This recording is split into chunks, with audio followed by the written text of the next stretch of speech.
When James Brown said, "I'm black and I'm proud," everything changed forever. There was a moment in 1968 when a song came through the radio that did something no song had ever done before. It did not just make you dance, it did not just make you sing along. It reached inside your chest, grabbed hold of something that had been sleeping, and shook it awake. The beat was relentless, the horns were sharp, and then came that voice, raw, powerful, unmistakable, shouting words that Black America had been waiting to hear their entire lives. Say it loud, "I'm black and I'm proud." Before we dive into these memories, if you're new here, take a moment to subscribe to the channel and hit that notification bell so you never miss another trip down memory lane. And as you watch, drop a comment below sharing what James Brown meant to you and your family. We love hearing your stories, and they make this community so special. If you grew up black in America during the 1960s and 1970s, James Brown was not just a musician, he was a movement, he was a message. He was the physical embodiment of everything black people had been told they could not be: loud, proud, unapologetic, successful, and absolutely, undeniably in control. When James Brown took the stage, he owned it. When he opened his mouth, the world listened. And when he told Black America to say it loud, millions of voices answered back. This is the story of James Brown and his impact on black pride and identity. The story of how one man from the deepest poverty rose to become the godfather of soul, and more importantly, the godfather of a new black consciousness. To understand what James Brown meant to Black America, you have to understand what Black America was facing when he emerged. The 1950s and 1960s were decades of struggle, of fighting for basic human rights that should never have been denied in the first place. Black Americans were told where they could sit, where they could eat, where they could live, where they could work. They were told they were less than, that their features were ugly, that their hair was bad, that their skin was a curse. Every institution in American society, schools, churches, governments, media, reinforced the message that to be black was to be inferior. Into this world came James Brown, a man who refused to accept any of it. He did not just reject the narrative of black inferiority, he obliterated it every time he stepped on stage. He was excellence personified, a performer so skilled, so precise, so utterly commanding that no one could look away. He demanded attention, not through pleading, but through sheer undeniable greatness. And in demanding attention for himself, he demanded it for every black person who saw themselves reflected in his brilliance. James Brown was born in 1933 in Barnwell, South Carolina, into poverty so deep it is hard for modern minds to comprehend. His mother left when he was 4 years old. His father, unable to care for him, sent him to live with an aunt who ran a brothel in Augusta, Georgia. Young James shined shoes, picked cotton, danced for pennies, and did whatever he could to survive. He was arrested at 16 for breaking into cars and spent 3 years in juvenile detention. By every measure that society used to predict futures, James Brown should have become nothing. Instead, he became everything. The rise of James Brown from poverty to stardom is one of the great American stories, but it was never just about personal success. From the beginning, James Brown understood that his success meant something larger. When he performed, he was not just entertaining, he was representing. Every sequined cape,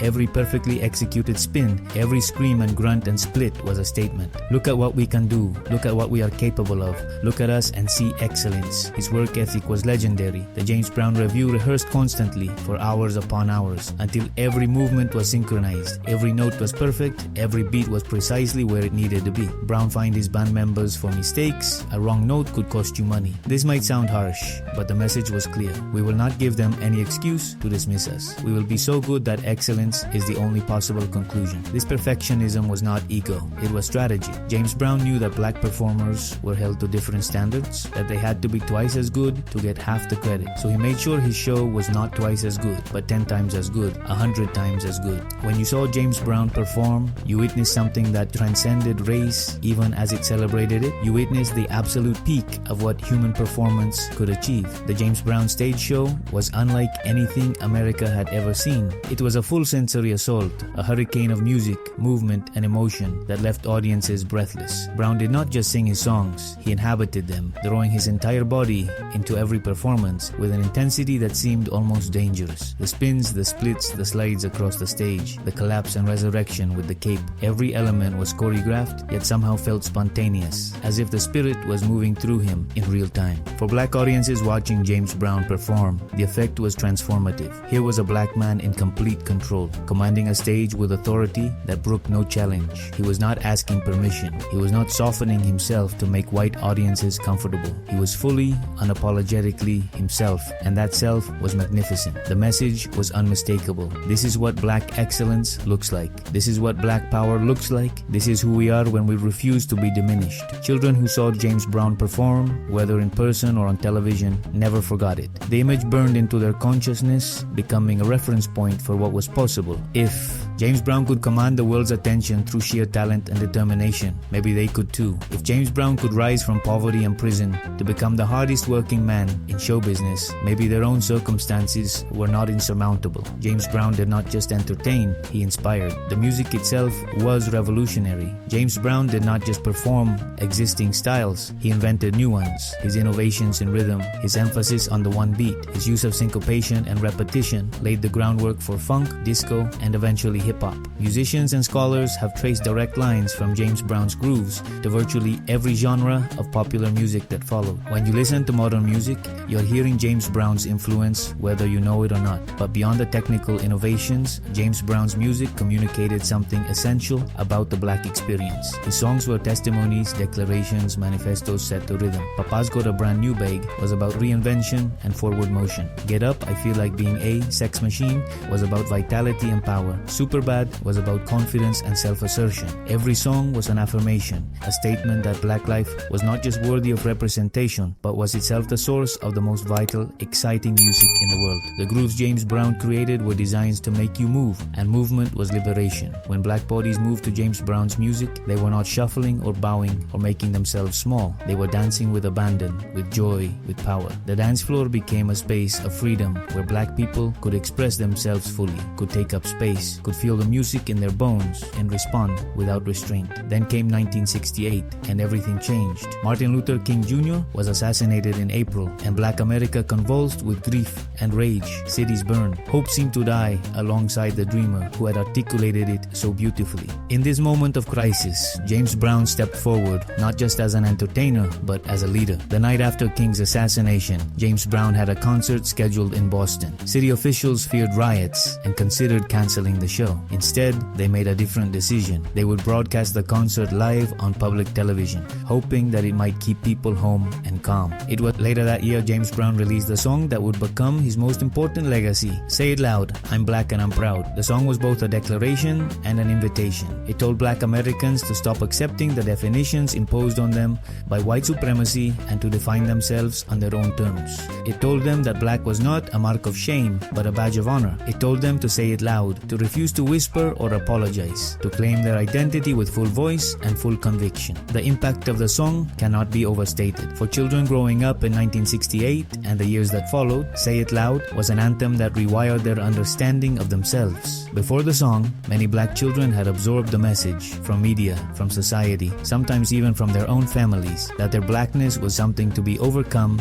minimized, or apologized for. After the song, there was a new possibility. Blackness a source of pride, power, and beauty. The song was controversial precisely because it was so direct. Some radio stations refused to play it. Some whites accused Brown of being divisive or racist. But Brown did not back down. He understood that black people needed to hear this message, needed to internalize it, needed to believe it in their bones. The controversy only proved how necessary the song was. If saying, I'm black and I'm proud, was controversial, that told you everything about the sickness of the society that made it so. For black families in the late 1960s and 1970s, James Brown became a household presence. His music played on radios and record players, at barbecues and basement parties, in cars and living rooms. Children learned to dance to his rhythms before they could fully walk. Parents played his records with pride, happy to have music that celebrated rather than diminished their identity. The whole family could gather around, say it loud, and sing along, children's voices mixing with adults in a chorus of self-affirmation. Seeing James Brown on television was an event. When he appeared on variety shows or award programs, black families would gather to watch, calling neighbors and relatives to make sure they did not miss it. His performances were electric, but they were also symbolic, proof that black excellence could command the mainstream stage, that the world had to make room for this man who would not be denied. For young black boys especially, James Brown was a template for masculinity that differed from anything else available. He was strong but not violent. He was confident but earned his confidence through hard work rather than bluster. He was emotional and expressive, crying on stage and putting his whole heart into every performance, showing that real men could feel things deeply. He was successful on his own terms, building an empire that he controlled, refusing to let white executives dictate his art or his business. The fashion and style that James Brown embodied influenced black self-presentation for decades. His processed hair, his sequined capes, his perfectly tailored suits, everything about his appearance communicated care, pride, and intention. He did not dress to fit in or to minimize his presence. He dressed to command attention, to announce that someone important had arrived. Black men who saw James Brown understood that how you presented yourself mattered, that excellence in appearance was a form of self-respect. The cape routine became legendary, a piece of theater that communicated profound messages about struggle and resilience. Near the end of his performances, James Brown would collapse to the stage, seemingly exhausted, unable to continue. An assistant would drape a cape over his shoulders and try to lead him away, but then Brown would throw off the cape and return to the microphone, summoning strength from somewhere deep inside to continue performing. The message was clear. We may fall, we may be covered and counted out, but we will rise again. We will throw off whatever is placed upon us and continue to fight. For black audiences who had experienced generations of being knocked down and counted out, the cape routine was cathartic. It dramatized the story of black survival in America, the falling, the being written off, and then the triumphant return. Every time James Brown threw off that cape, he was enacting the resilience that had carried black people through slavery, through Jim Crow, through every attempt to destroy them. He was showing that the spirit could not be killed. James Brown's influence extended beyond music and performance into the realm of politics and economics. He was a vocal advocate for black ownership and self-determination. He bought radio stations, became one of the largest black landowners in the South, and used his platform to encourage black economic independence. He understood that political freedom without economic freedom was incomplete, and he put his money and his influence behind that belief. During the 1968 presidential campaign, James Brown made the controversial decision to endorse Hubert Humphrey over Richard Nixon, but he also met with Nixon and later supported some of Nixon's black capitalism initiatives. This earned him criticism from some quarters of the black community who saw any cooperation with Nixon as betrayal. But Brown's position was consistent. He would work with anyone who advanced black economic interests, regardless of party. His priority was the empowerment of his people, not ideological purity. He also used his position to address issues of violence and self-destruction within black communities. Songs like King Heroin addressed the drug epidemic that was devastating urban neighborhoods. He spoke out against black-on-black violence and urged young people to stay in school and pursue legitimate paths to success. He was not a perfect messenger. His own life included incidents of violence and legal troubles, but he used his platform consistently to advocate for black advancement and self-improvement. The legacy of James Brown in black households was passed down through generations. Parents who had danced to his music in the 1960s introduced their children to his catalog in the 1970s and 1980s. Grandparents shared stories of seeing him perform live, of how the energy in the room was like nothing else they had ever experienced. The music became a bridge between generations, a shared cultural touchstone that connected grandparents, parents, and children. When hip-hop emerged in the late 1970s and exploded in the 1980s, James Brown's influence was unmistakable. His beats became the foundation of countless hip-hop tracks. His breaks sampled more than any other artist in history. When you listen to Public Enemy or Eric B. and Rakim or countless other hip-hop acts, you are hearing James Brown's rhythms transformed for a new generation. The godfather of soul became the godfather of hip-hop, his influence extending into a genre he had helped make possible. The phrase "Black is beautiful" became a slogan of the era, but James Brown had been demonstrating that truth long before it became a catchphrase. Every performance, every record, every television appearance was evidence submitted to the court of public opinion. Black people were beautiful, talented, powerful, and proud. By the time the phrase entered common usage, James Brown had already proven it beyond any reasonable doubt.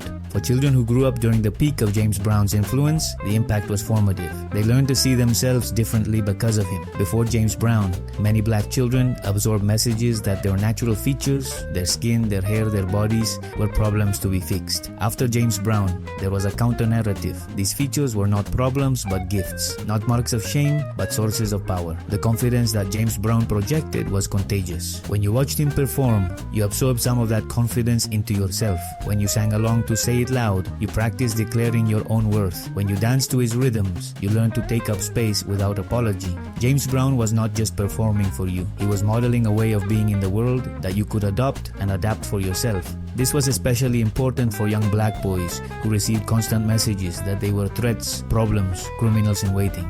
James Brown showed a different possibility, black masculinity expressed through creativity, discipline, and excellence. He showed that power did not require violence, that respect could be earned through talent and hard work. He showed that black men could be emotional, expressive, and still strong. These were lessons that no school curriculum provided, but that James Brown delivered through every performance. James Brown's personal life was complicated, marked by struggles that his public persona often masked. He had troubled relationships, legal problems, issues with drugs, and episodes of violence that tarnished his legacy in the eyes of some. He was human, deeply flawed, and those flaws cannot be erased or ignored. The same intensity that made him such a powerful performer sometimes manifested in destructive ways, but the impact of his art and his message transcends his personal failures. The children who heard Say It Loud in 1968 did not know about his private struggles. They only knew that someone was finally saying what they needed to hear. The teenagers who danced to Sex Machine in 1970 were not thinking about Brown's personal life. They were experiencing the liberating power of his music. Art and artists can be separated to a degree, and the art James Brown created remains powerful regardless of the man's personal contradictions. Moreover, the very fact of Brown's flaws makes his message more powerful in some ways. He was not a perfect hero on a pedestal, but a complicated human being who rose from unimaginable circumstances to achieve greatness. His struggles with his own demons did not disqualify him from calling others to excellence. They made him more relatable, more human, more evidence that greatness could emerge from broken places. James Brown died on Christmas Day, 2006, but his influence did not die with him. His music continues to play at family gatherings, at barbecues, at celebrations across Black America. New generations discover his catalog and find that the grooves still hit, the message still resonates, the energy still transfers through speakers and headphones and dance floors. Say It Loud still gets played at rallies and protests, the words as relevant as they were in 1968. The phrase, "I'm black and I'm proud," has become so common that it is easy to forget how revolutionary it once was, but in 1968, saying those words out loud was an act of courage. It was a rejection of everything Black Americans had been taught to believe about themselves. It was a declaration of independence from the psychological chains that had outlasted the physical ones. James Brown did not invent black pride, but he gave it a voice and a beat that no one could ignore. If you grew up black in America during the 1960s and 1970s, James Brown was part of the soundtrack of your life. His music played at every important gathering. His image appeared on album covers and posters and television screens. His voice shouted through radios and record players, telling you to get up, to feel good, to say it loud. He was unavoidable, omnipresent, a force of nature that shaped the culture you lived in. More importantly, he changed how you saw yourself. Before James Brown, the message was that black was a problem. After James Brown, there was a new message, repeated in song and demonstrated in performance. Black was beautiful, black was powerful, black was proud. And you were black, which meant you were all of these things too. What do you remember about James Brown? Did you see him perform live? What did I say it loud mean to you when you first heard it? How did his music and message shape your sense of yourself? Share your memories in the comments below. Let us celebrate together the man who taught a generation to say it loud. And if you have not already, subscribe to this channel and ring that bell so you never miss another journey into the beautiful past that made us who we are. This is our story, this is our pride, this is our music. Say it loud. We're black and we're proud.